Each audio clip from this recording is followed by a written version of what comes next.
Recorded live November 7th from the Memorial Union at Iowa State University, this is Media Break 1985.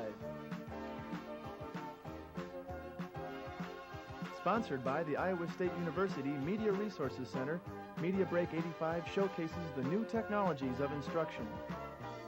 Recorded live, this is Media Break 85.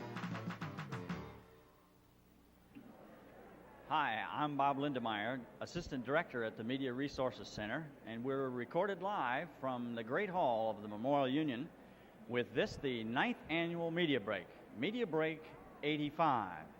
This is our third hour of recording from Media Break 85, and during this hour, we're going to have an opportunity to interview three more of the 38 exhibitors that are here demonstrating the new technologies of instruction at Iowa State University. We'll be visiting with the Iowa State University Photo Services, with the Ames Public Library and their new applications of media in the new library building, and also with the Iowa State University Test and Evaluation Service. But before we start those interviews, I'd like you to have an opportunity to see another of the productions done by the Media Production Unit here at Iowa State, a program produced to orient and promote the bands program here at Iowa State, a program entitled Something About a Band. So let's view that tape now.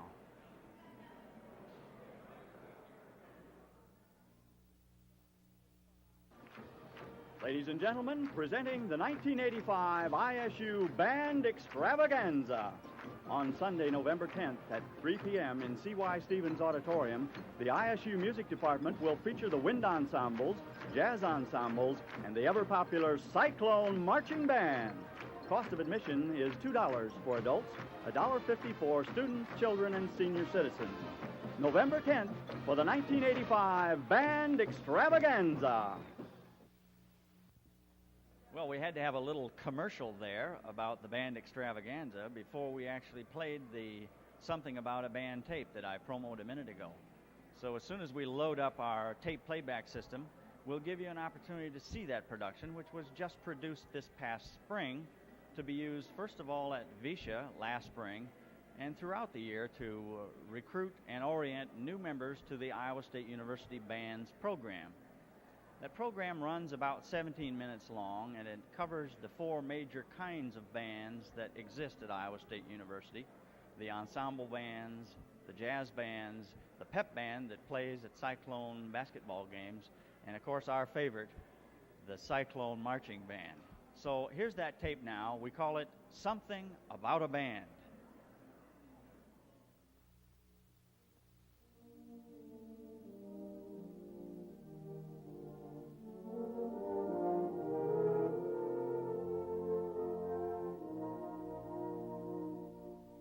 Welcome to Iowa State University.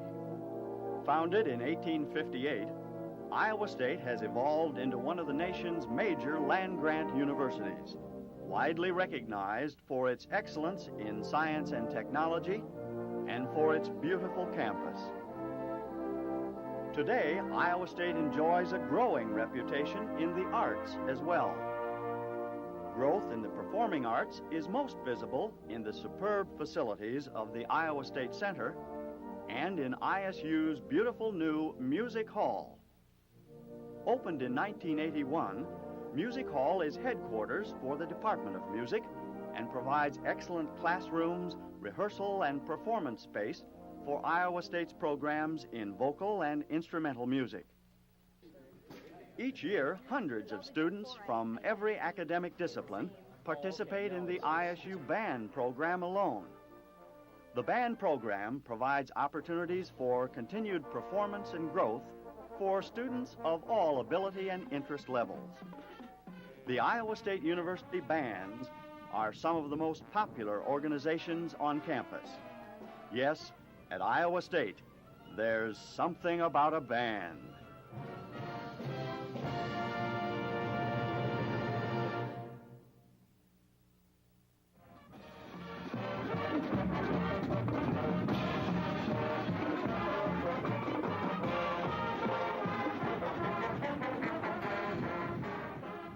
Fall football afternoons at ISU are where it all comes together for the Cyclone Marching Band.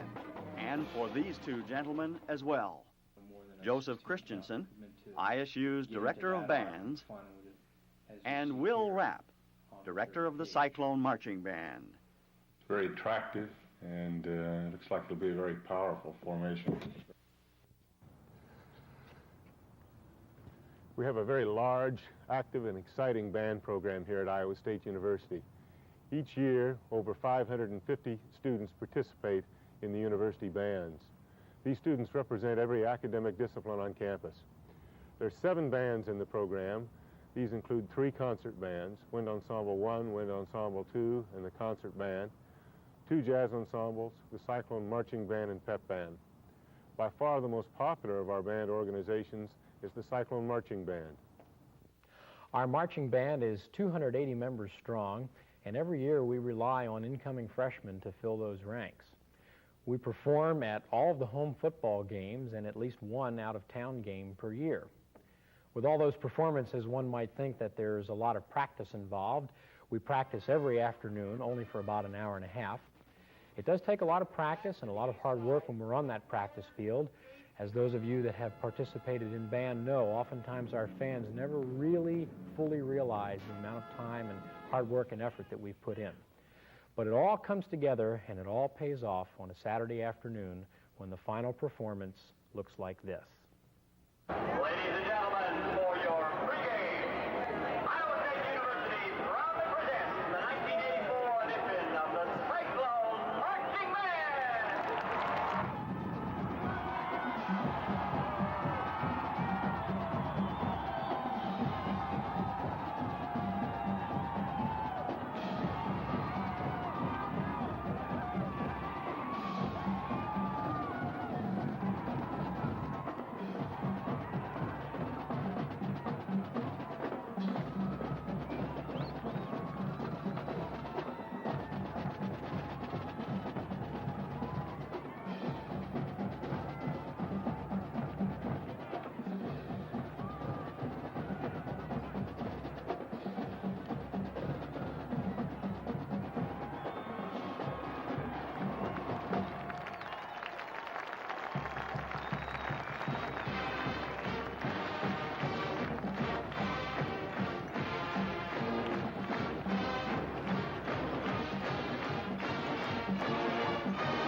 We have 3 concert bands here at Iowa State. The first 2 we call Wind Ensembles 1 and 2, and the third one is our concert band. The Wind Ensembles we audition in the fall, and they're made up of some of the finest musicians in the Midwest. The concert band meets only in the spring, and it meets just 2 days a week, and it doesn't have an audition. Wind Ensemble 1 tours extensively. It's recently played in Winnipeg, Canada, in Louisiana, in Washington, D.C., and it's recognized as one of the top performing concert bands in the United States.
The pep band plays for all home games and in recent years has traveled with the Cyclones to postseason NIT and NCAA tournaments.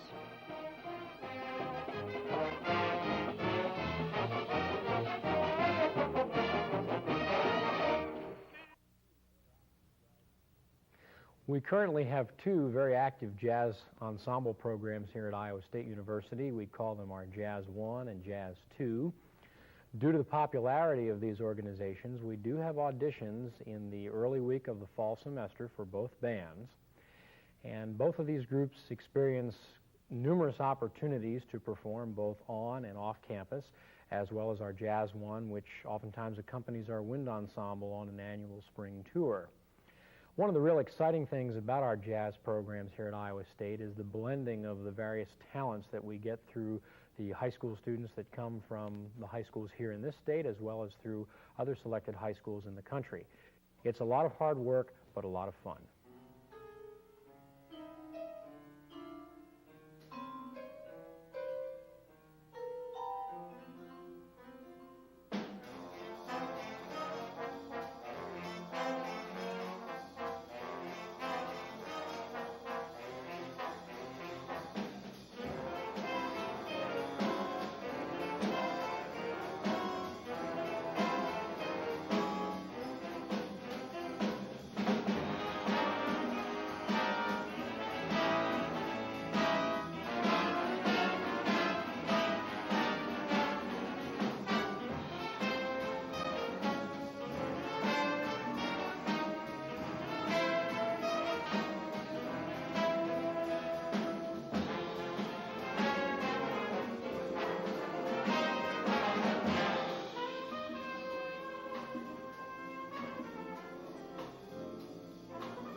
Hi, we're back recorded live from Media Break 85 here in the Great Hall of the Memorial Union. With me is Dennis Goring, who's a senior student in the television curriculum, and additionally a student director of the Iowa State Marching Band, correct? That's correct. And you participated in the production of that tape that we've just seen, Something About a Band. You bet. That was a great experience. About last May it was, and we completed it, and it was a great experience for me. It was good. It's a good tape, and it's going to help the band program a lot, I hope. Okay, you had really 4 different bands featured there, and obviously you went on location with each one of them. How'd you shoot that? Tell us about shooting it a little bit. Okay, the marching band was actually shot there in the stadium. So we took cameras over and actually staged a couple, productions, and that was a pretty low-key production, but it was a tough one to do. Okay, the second one was the jazz band. We did that in the maintenance shop. We actually took cameras over there, took a 4-camera shoot over there, shot everything over there. The wind ensemble was shot in the recital hall, and that was a switch production there. We had a 4-camera shoot there, and that was a really nerve-wracking one, but it was a fun one. And let's see, the pep band was shot with just a lot of takes and cuts over at the Hilton Coliseum, and that was a fun one to cut together, though, because Johnny's just a fun guy to follow around. And so All right, tell us a little bit about how the production's being used now that it's finished. Okay, Will Rapp and Joseph Christensen are taking the tape around, to different schools and using it as a recruiting tape, mainly, just to show students that we do have a good music program here at Iowa State. All right, thanks, Dennis. Good to talk with you. I found it an interesting tape myself. We're going to go on now after a brief look at our Media Break logo. We'll be back with those interviews we promised you about earlier.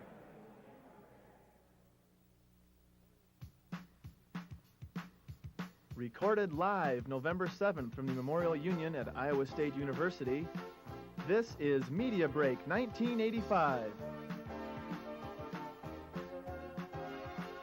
Sponsored by the Iowa State University Media Resources Center, Media Break 85 showcases the new technologies of instruction.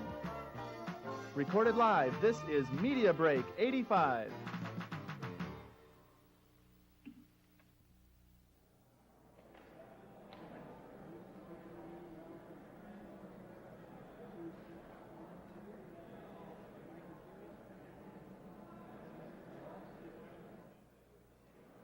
Okay, we're back with our live recording from Media Break 85 now. I'm going to visit briefly with Charlie Deutsch, who's director of the Iowa State University Photo Service. Charlie, what kind of display have you got going here today? Well, we have a wide assortment of cameras, our main attraction, everything from Argus C3s up to wide-angle, wide-lux cameras. So not only have you got the new technology, you've got some of the old technology. Right, huh? right, to show how far it's advanced since my younger days. All right, let me step in behind you here, and maybe Ralph can get a picture of some of these older cameras, and you can point out what some of them are. On the table here, I see some oldies but goodies. Right, here is one of the oldest that everybody knows about, an old Argus C3 camera that dated back from the late 40s. About every one over 40 owned one of these one time or the other. That's one of the very first 35 millimeter cameras then, right? Well-made camera. Another unusual camera is this three-dimensional camera. It shoots 2 pictures at the same time on a 35 millimeter frame, and you put them in a special viewer and get 3-dimensional photo. Okay, what's this camera here with this great big long lens on it? Oh, this is a telephoto that we use for football games. It's a 400 millimeter. It reaches out pretty far and has a motor drive in the camera, so you can shoot 4 or 5 frames a second. So you can stand on the sideline and get the close-ups of the football player. Get them on the other side. The only problem, they get too close, you can't get them in. All you get is a head. Right. Okay, what else have you got here? This looks like a roll film camera here, huh? Yeah, this is our unusual camera we have. It's called a wide-angle, wide-lux camera. And it shoots a 140-degree angle this way. You got to keep your fingers out of the way. You'll get your fingers in the picture. As the camera goes off, the lens revolves. So you get it's on a 35 millimeter, and you get one long picture on a 35. All right. Have you got examples of some of those shots made on that camera? Yeah, here's examples of some of the 35s. These were shot at the Missouri football game, and get an idea of shoot just about the whole stadium from up in the corner, or I can get in the sidelines and get all your players and the whole stadium, the other side of the stadium in. All right. Now I understand that the photo service, one of the newest technologies you're using is the new computer-generated slides. Can you tell us a little bit about that system? Right. The departments on campus send the information to the central computer, and several times a day we'll call it up on our terminal, and if there's anything on there, we record it on slide film, Ektachrome slide film, and we can send it off and get it back overnight so the people have their slides the next day. We're running probably 400 or 500 a month computer slides now. That's wonderful, and that's a beautiful result on those too. I've Beautiful. seen several of them. Right. So much cheaper to do color that way than it is to try to hand do the color. Okay, the actual processing of the ultimate slide is the same as if it had been Right. shot in your regular cameras. Right. And it's actually taken away from our slide business, but we don't mind that. We get it back the other way, but it does a much nicer slide. I think people are getting to use them more and more. All right, well, thanks, Charlie. We've been talking with Charlie Deutsch, the director of the Iowa State University Photo Service. And now, Charlie, if you'll let me step over your cable, I'm going to walk on down here and talk to the people from the Ames Public Library and ask them about their applications in the new technology. TJ, how are you? Just fine, Bob. This is TJ Larson, and you're the director of the media program at the new Ames Library, correct? That's right. It's Tell- sort of the old and the new library The old- combined. The old and the new.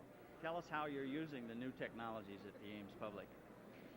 By new technologies, I would probably say things like video and computers and that kind of thing. We're using them in several different ways.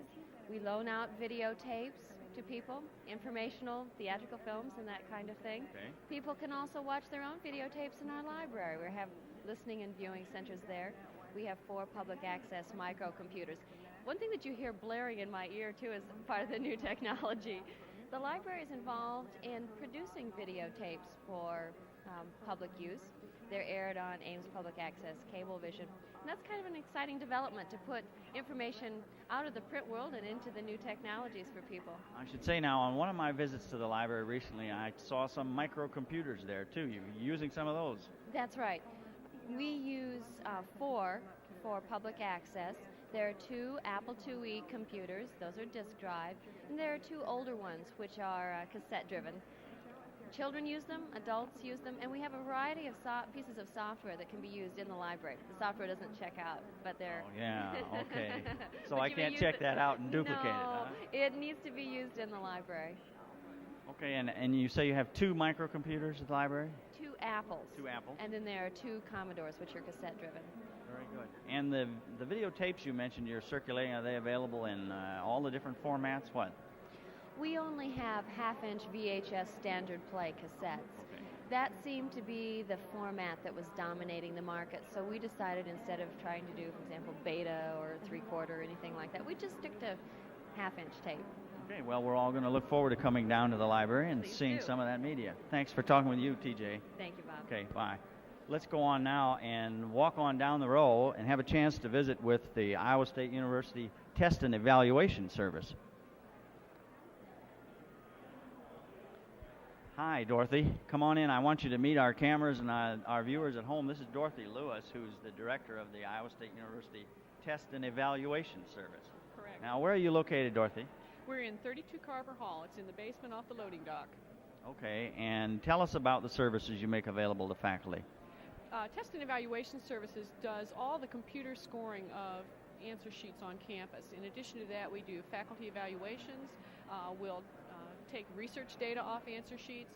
We'll provide a computer grade book to retain student scores over the period of a semester.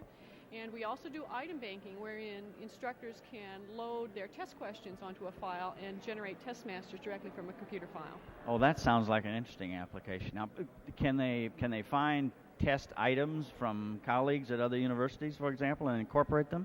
Yes, as a matter of fact, that happens often, as well as textbooks often will have item banks that we can download to our system, and then they can use the textbook item banks to generate their test questions. Do you have to struggle sometimes with the permission to use those items, or are they copywritten really?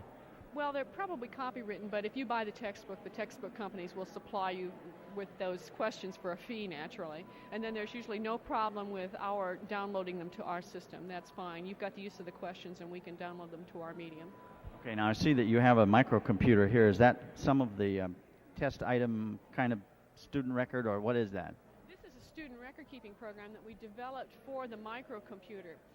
We wanted to expand our services to include those faculty members who don't use computer score testing, and this system allows them to keep track of their student scores much in the same way that we do within house in our student record-keeping program. So they can add their essay scores, their lab scores, whatever, and get the same sorts of printouts that we generate for our own test scoring patrons.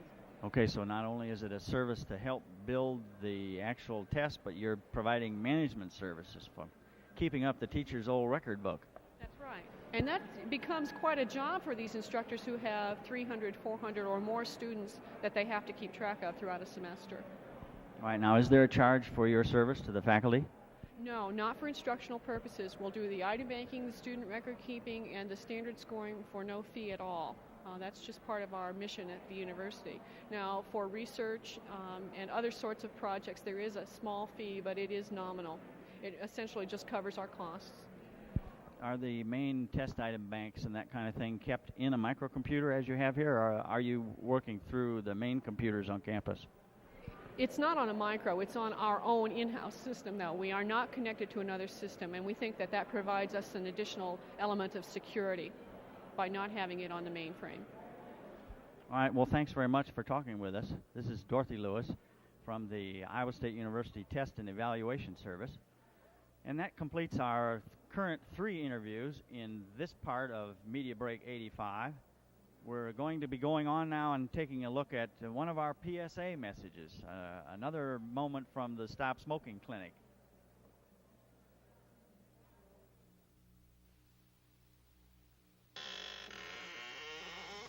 Robots are creatures of habit. You don't have to be. Join the living. These people have worked with others to break the smoking habit. They joined a Stop Smoking Clinic. You can too. Sign up for the Stop Smoking Clinic in your area.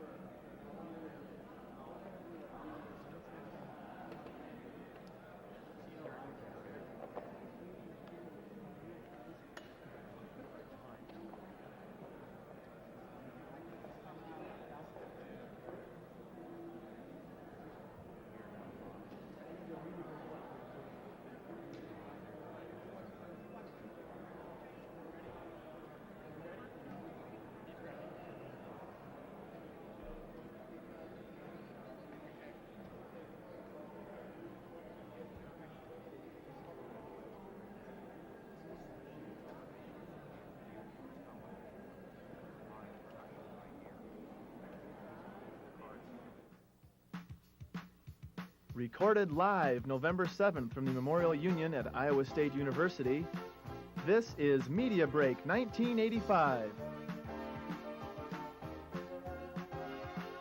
Sponsored by the Iowa State University Media Resources Center, Media Break 85 showcases the new technologies of instruction.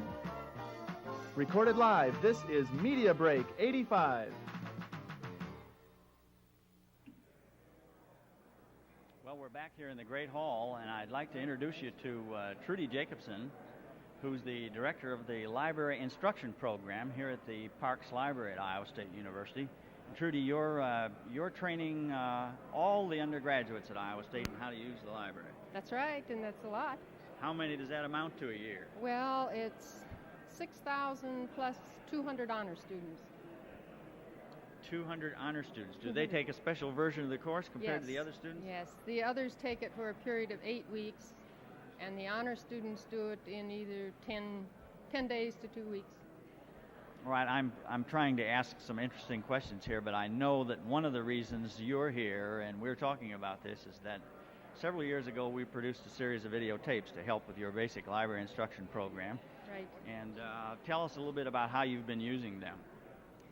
Well, first of all, I'd like to say that we were 2 years in deciding exactly what we were going to do. And one of the problems when you have a required course, and library instruction is required, is motivation.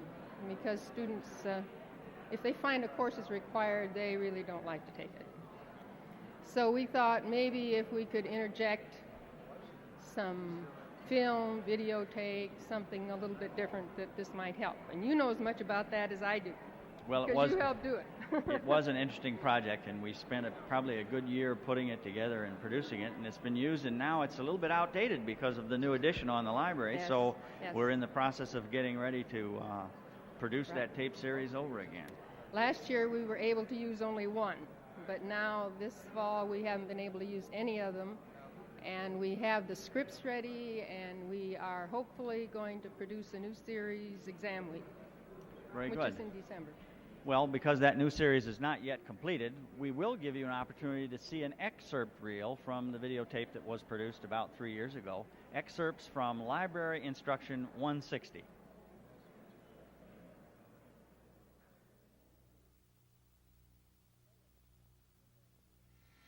Slate it. Library Instruction 160, Tape 2, Scene 4, Take 11. And action. Well, you see, I've got to do this paper on urban renewal, and I really don't know where to start looking for stuff on urban renewal. All right, cut. You're still doing it too fast, Joe. You've got to slow it down. You've got to think about what you're saying. Okay, I know, I'm sorry. Let's take 5. Tom, can you do something about this key light? Get a It's cigarette. really too hot. We got to screen it down or something. Well, I guess you'll agree it's not exactly primetime TV. But what these people are doing is well worth your watching. They're shooting a scene for the videotape series that is the heart of the new required half-semester course on how to use the library. Yeah, Library 160.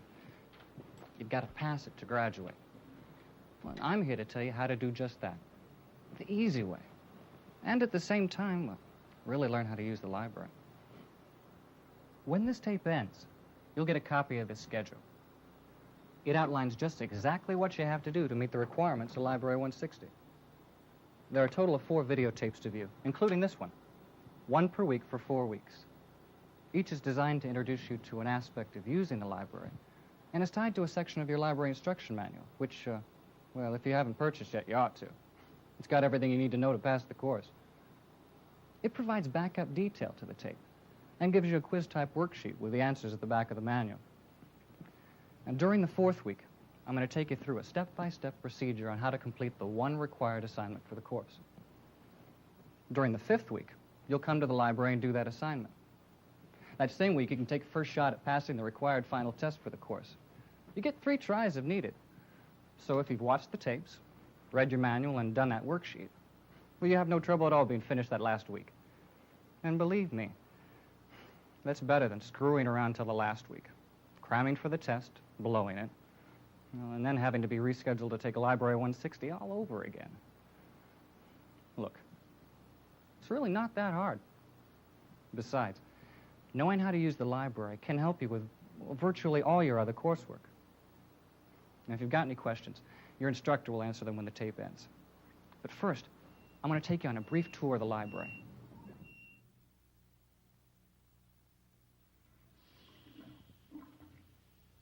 The ground floor. Right behind me is the library instruction classroom. Down that way is the library instruction laboratory where your grades will be posted. Well, your instructor will tell you more about that later. Right here on the left is the reserve desk, where some instructors will require you to come and read certain materials they place on reserve. Just up to the north is what they call the leisure reading collection. It contains a lot of popular fiction and nonfiction. As you can see by the sign, the Microform and Media Center is just off to the left. That's where you'll find tapes and other media, some of which you'll use in this course.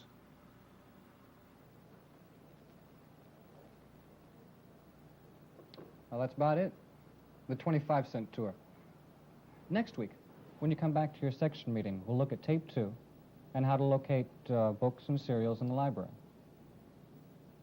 My friend Bacchus here plays a major role in tape 2.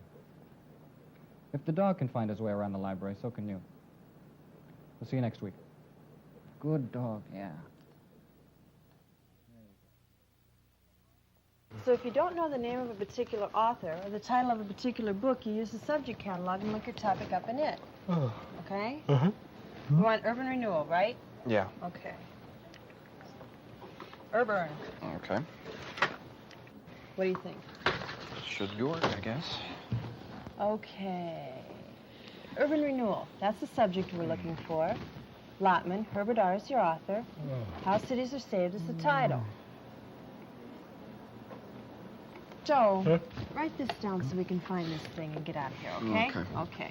Here's your call number. Mm-hmm. So all the books on urban renewal are going to have that same call number.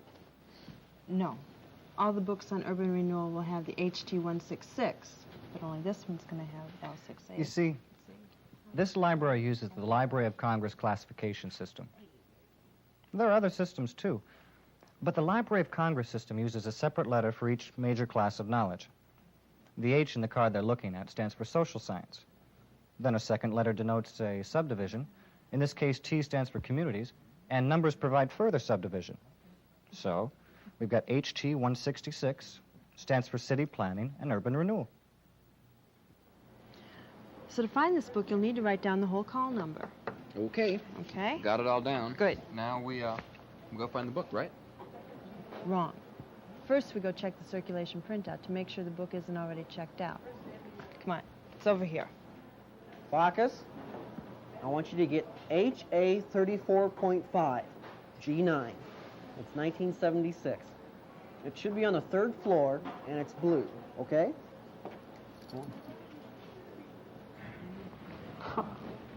Hi, Pooch. Where? You should look here, because the circulation printout can tell you if things are on reserve. It's in call number order, and it's updated by the computer every day. Some computer. It's not even listed. That's good. It means it's probably on the shelf. Oh. According to the guide to the general collection, Joe and Jamie will find the HTs they're looking for on floor 3. Let's take a look. Floor 3. If you look at the signs on each row of shelves, you'll find the section marked HTs.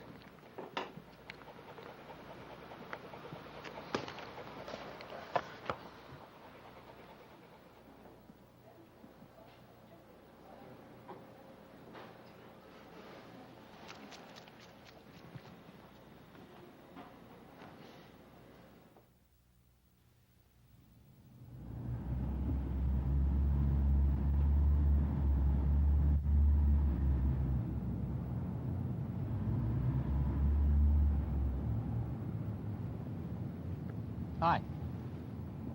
Today we're going to go back to work on your literature search. We'll begin by taking another look at the card catalog. Come on.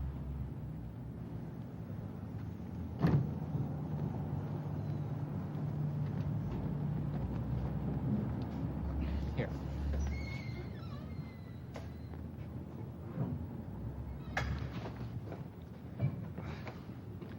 I think I know a faster way to get there.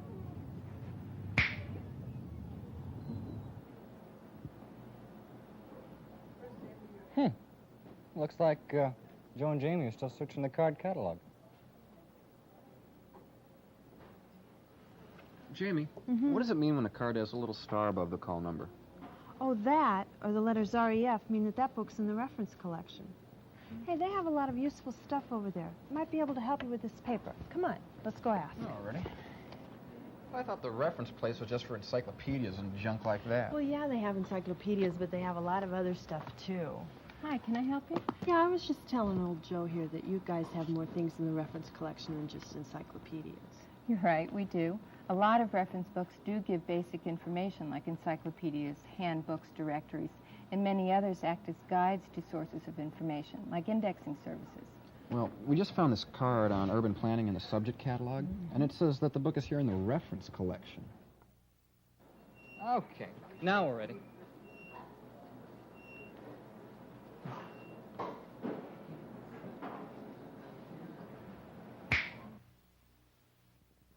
That's better.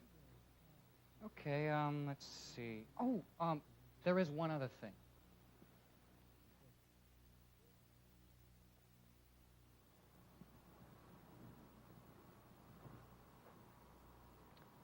When you come to the reference area to do your assignment, there'll be an instructor from the Library 160 course stationed, well, just about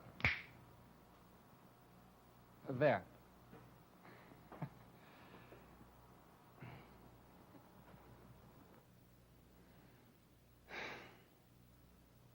That's about it. There really isn't much else I can tell you. Except, you know, the library is a powerful tool. And knowing how to use that tool can help you learn. And of course, well, that's why we're all here.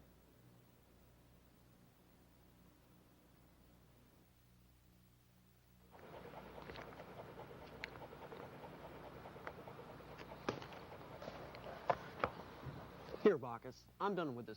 Take it back to third floor.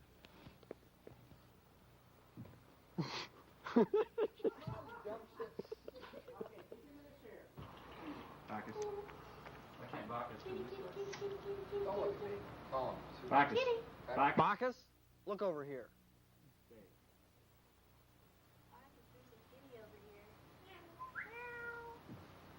Why don't I go over there and you call him, and I'll give him a get some. Just get out of the scene. Go when you think you got it.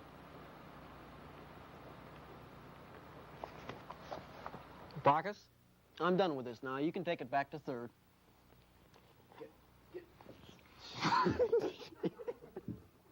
Oh, what's the matter with you, dog?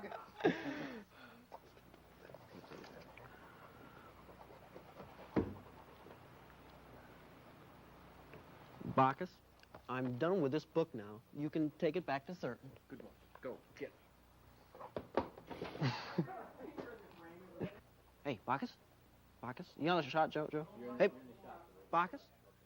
Bacchus? Watch his shadow, too. Bacchus? My shadow? Yeah. Bacchus? Hey! Hey! Hide behind the bookshelf. Hey!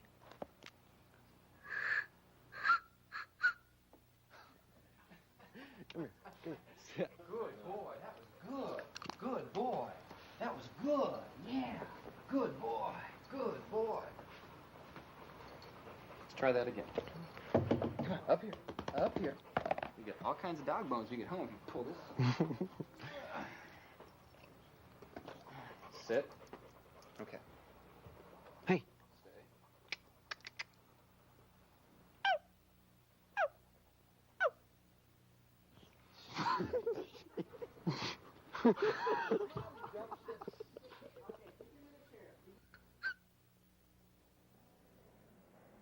Well, we're back recorded live with Media Break 85. You've just seen excerpts from the existing videotape series used by Library Instruction 160 here at Iowa State.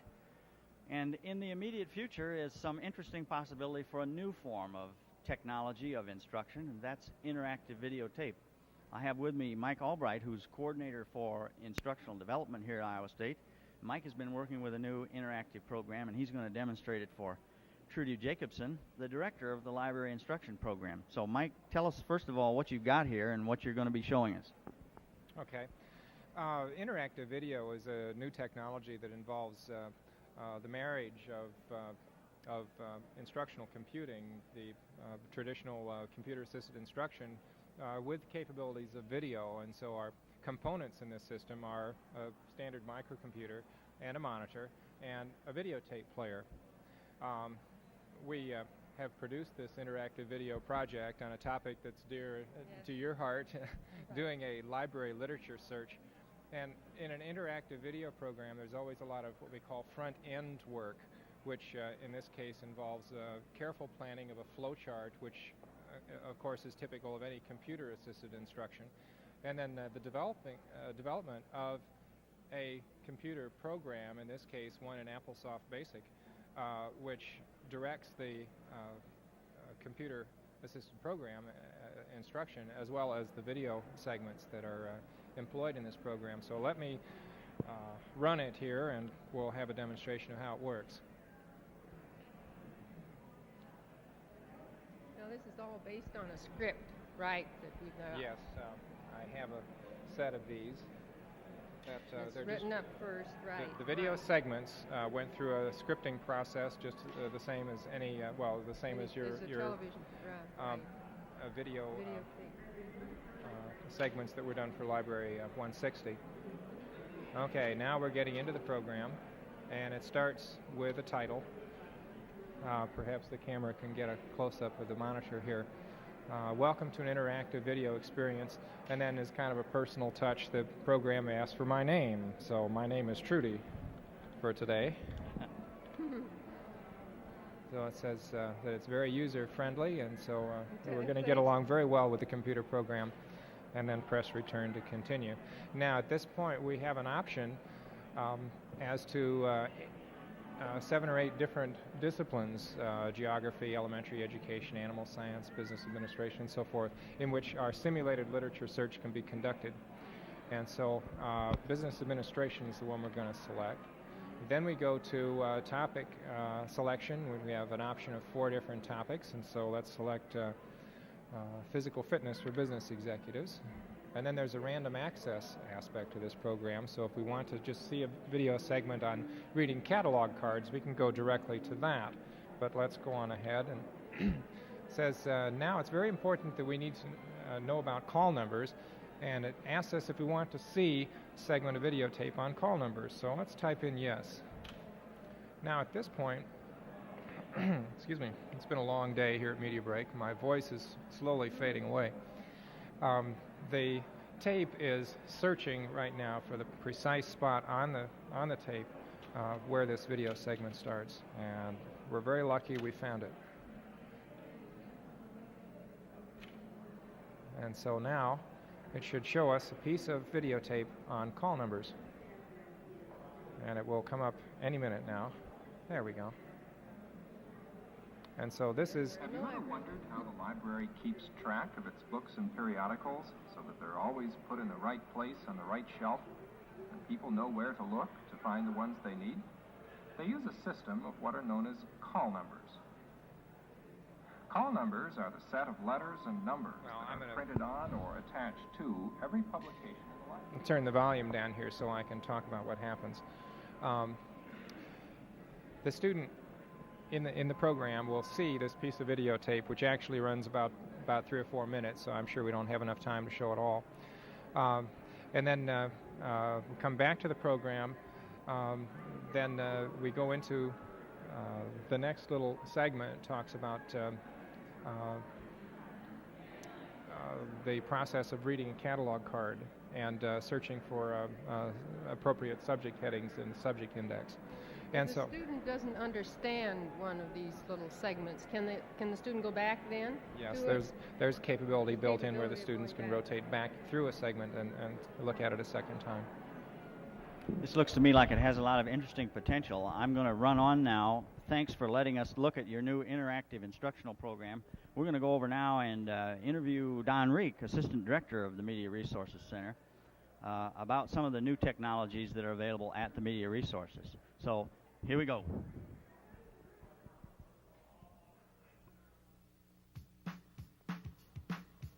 Recorded live November 7th from the Memorial Union at Iowa State University, this is Media Break 1985. Sponsored by the Iowa State University Media Resources Center, Media Break 85 showcases the new technologies of instruction. Recorded live, this is Media Break 85.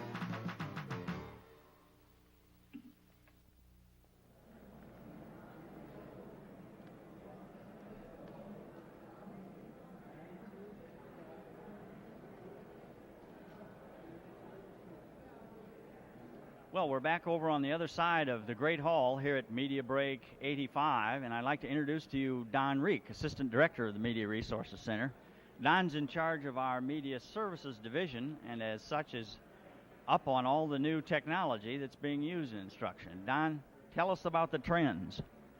Well, as you might guess by looking around the displays here, every display has a television receiver monitor behind it. So obviously the world of video has found Iowa State and has found the media field. Not only the monitor kind of video, but we have a great deal of projection video coming into the market. In fact, in the past year, we've installed in the neighborhood of 7 or 8 video projectors here at Iowa State in major auditoriums or classrooms for projecting video on flat screen for computer display as well as the normal videotape display. Now, these are the large screen projectors, like, I guess, got their first play in some of the bars when a football game was on? Yeah, very similar to those. Most of what we're installing, however, are a direct display rather than a reflected display. So they're a little better quality and it can do more things than what you saw early on in the bar. Right. Well, I don't want to admit I was there, but is this one of those devices back here? Yes, this is probably the newest thing on the market, a device, a single tube or single gun projector that includes right in the projector the playback unit. This particular one also has a neat feature that it has a 20-watt PA system in it and an audio deck so you can record what you're doing. It's a self-contained seminar, media seminar, if you take it into a seminar room or a general classroom. This particular one will not function very well in a large auditorium. It's intended for small group use. You might just use this the same way you use a 25 or 30-inch television set. That's right, or a film projector or a slide projector unit, similar to that, only video. Well, you mentioned film and slide projectors. Those are the more traditional, older, audiovisual formats. Are we still using a lot of that medium? Very surprisingly, the amount of requests and the amount of faculty that I deal with in consulting on equipment continues to be in all areas of media equipment. The traditional slide projector, the traditional overhead, the 16 millimeter are still in the media world and will continue to be, and there are new updated models of those that make them work better as well, and we continue to buy and advance in those fields too. I noticed behind you here a sign that talks about the campus GSB equipment distribution. Tell us a little bit about the what do we call it, the GSB pool, right? We have 2 equipment pools in Media Resources. One of them is funded by the university and Media Resources and is available to the faculty and staff for their classroom and instructional activities. The other pool is what we call our GSB pool. It's funded by the government and student body and is specifically designated for use by students. You got to be a card-carrying student, have your current fee card and ID, and you can check out any of about, there's 200-300 pieces of media equipment in that pool.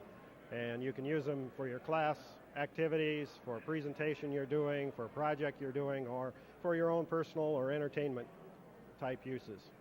What general kinds of equipment are there? Is it a complete mix of traditional audiovisual and video as well? It's a complete mix, much as we have in the faculty pool. In fact, sometimes we jokingly say that the GSB pool has more in it than the faculty pool. One of those cases might be this video projector right here. It is in the GSB pool.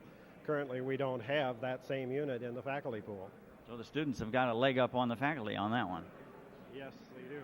Would that also be the case with your new international format player?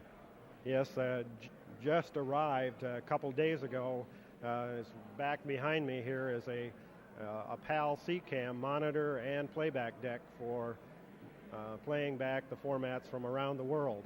As you know, the American format isn't standard across the world, and we do get a lot of tapes brought in by foreign students and faculty who travel for playback, and they will not play on the American system equipment. So now we are capable of playing those tapes in either PAL or C-Cam. Thanks, Don. We've been talking with Don Reek, one of 38 display exhibitors here at Media Break 85. And we'd like to roll for you now that list of credits of all of those participants here at Media Break 85.